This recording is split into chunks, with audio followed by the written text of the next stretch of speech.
Boris Johnson may be in a better position to walk away from EU trade negotiations without a deal than previously thought, according to trade experts.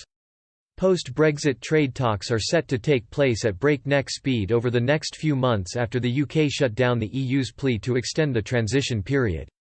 Prime Minister Boris Johnson said that he would rather walk away from negotiations than make the Brexit process last even longer.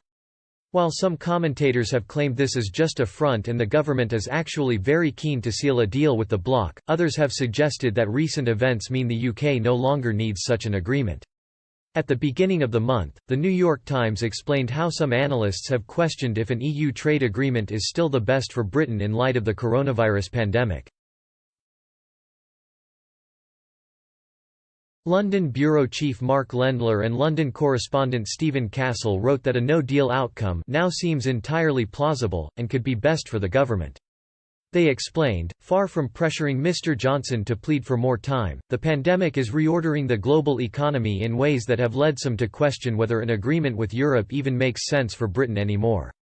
With Mr. Johnson under fire for his chaotic handling of the virus, the compromises he would have to make with Brussels might be too great for his embattled government.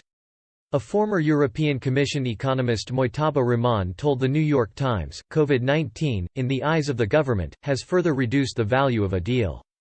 The economy after the crisis is going to look fundamentally different than before the crisis, and the government wants a freer hand in reshaping that economy. The UK and the EU have been in deadlocked trade talks since Britain officially left the bloc at the end of January. The two sides have been stuck in disagreement over a so-called level playing field, access to UK fisheries and the governance of any future agreement.